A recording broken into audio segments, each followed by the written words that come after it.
Hi hello I'm doctor Niloufer అండి.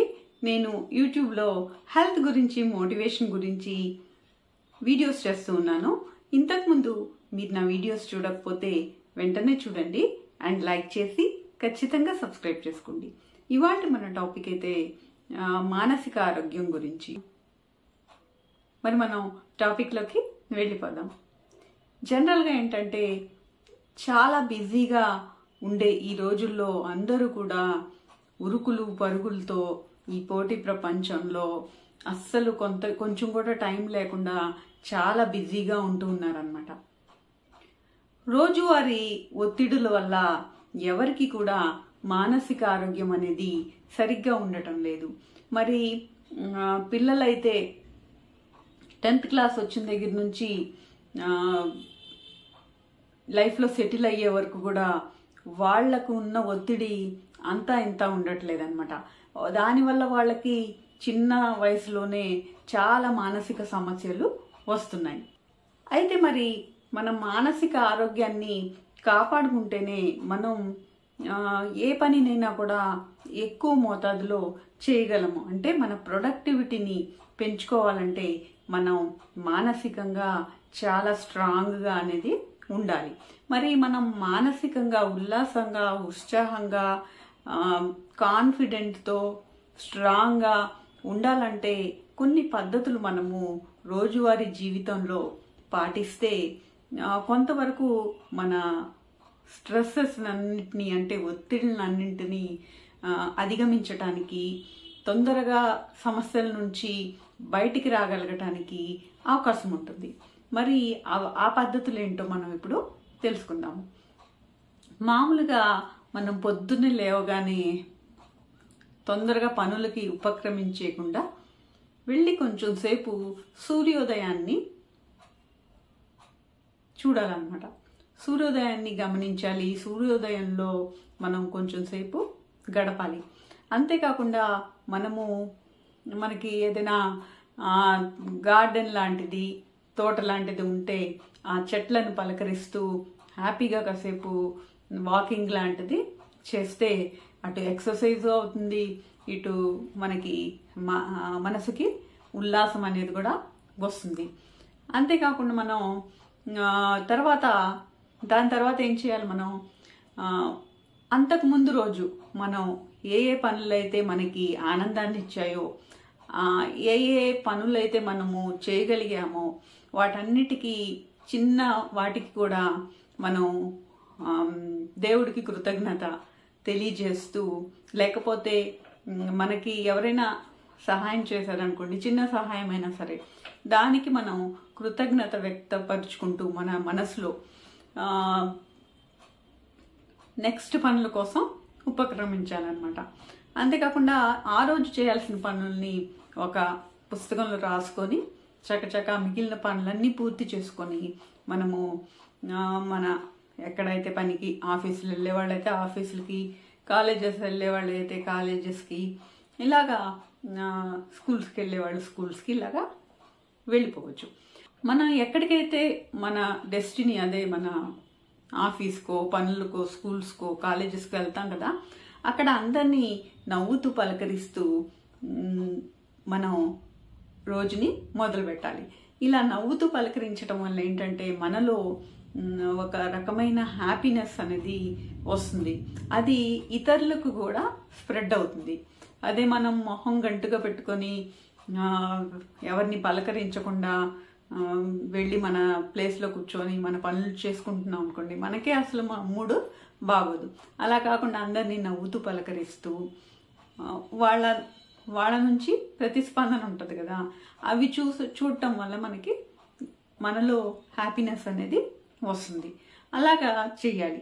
అంతేకాకుండా మనకు కొంత ఖాళీ దొరికిన సమయంలో స్నేహితులతో ఉల్లాసంగా గడుపుతూ, లేకపోతే కొంత టైం కేటాయించి కుటుంబ సభ్యులతో టైం కేటాయించి వాళ్ళతో గడపటము, ఇలాంటివన్నీ, తర్వాత ఫ్రెండ్స్తో, బంధువులతో కొంత టైం అనేది ఇన్ని రోజులకు ఒకసారి టైం కేటాయించి వాళ్ళతో గడపటం అది చేయాలన్నమాట.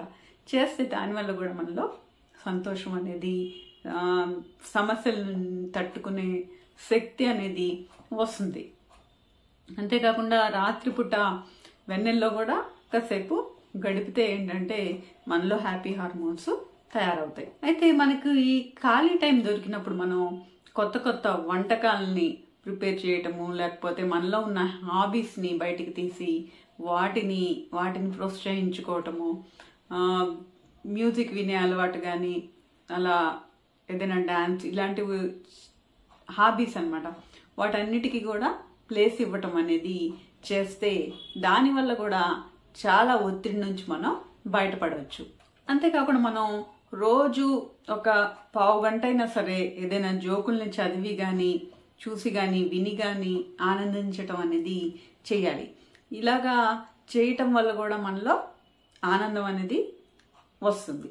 అంతేకాకుండా మనకి మూడ్ బాగోలేనప్పుడు ఏదైనా మనం అంతకుముందు మన లైఫ్లో జరిగిన పాజిటివ్ సంఘటనల్ని గుర్తు తెచ్చుకుంటూ ఉండాలి. ఇలాగా రొటీన్ జీవితంతో బోర్ కొడుతుంది అనుకోండి, అప్పుడు ఏం చేయాలి? ఏదో ఒక విహారయాత్రలకు ప్లాన్ చేసుకొని ఇంట్లో వాళ్ళతో, బంధువులతో కలిసి వెళ్ళి ఎంజాయ్ చేస్తే మళ్ళీ తర్వాత నెక్స్ట్ డే నుంచి మొదలయ్యే రొటీన్కి కొత్త ఉత్సాహంతో వెళ్ళగలుగుతాం. మనం మనలో ఉన్న కోపాన్ని, అసూయని, ద్వేషాన్ని, వీటన్నిటిని కూడా వదిలేసుకోవాలి. దీని గురించి కూడా నేను ఒక వీడియో చేశాను, అది కూడా చూడండి.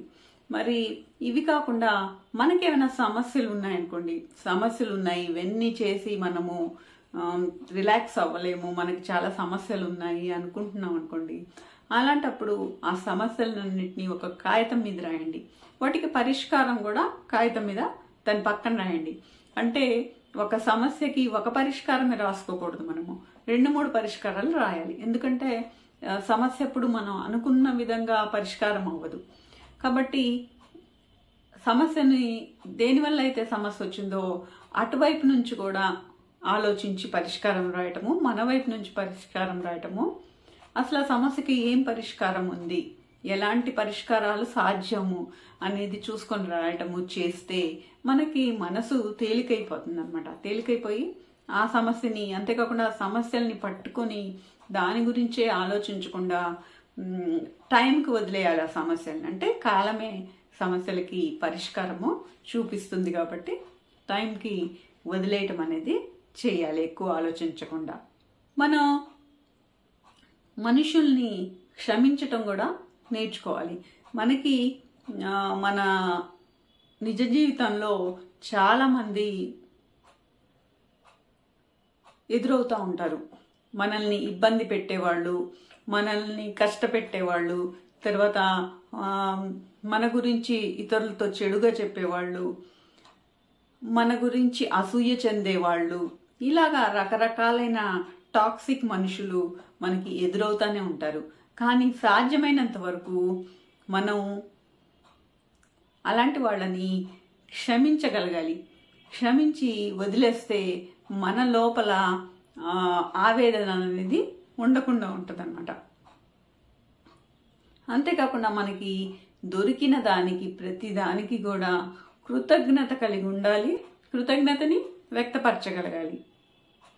చిన్నపిల్లలైతే రోజు కూడా ఆటలకి కొంత సమయం అనేది కేటాయించాలి. ఎంత చదువున్నా కూడా ఒక అరగంట అయినా ఆటలకి కేటాయించాలి. పెద్దవాళ్ళైతే టెన్నిస్ లాంటి ఆటలు ఆడవచ్చు.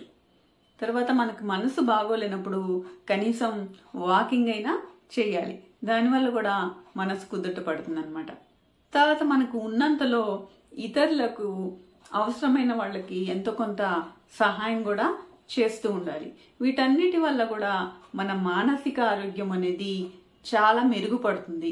సో ఇలాంటి చిన్ని పనుల ద్వారా మనం రోజువారీ ఒత్తిడిల నుంచి బయటపడటం అనేది తొందరగా చేయొచ్చు. మరి ఇదండి మానసిక ఆరోగ్యానికి ఏమేం చేయాలి అనే దాని గురించి. మరి మీకు ఈ టాపిక్ నచ్చితే వెంటనే లైక్ చేసి షేర్ చేయండి. ఏమైనా డౌట్స్ ఉంటే కామెంట్ రూపంలో తెలియజేయండి.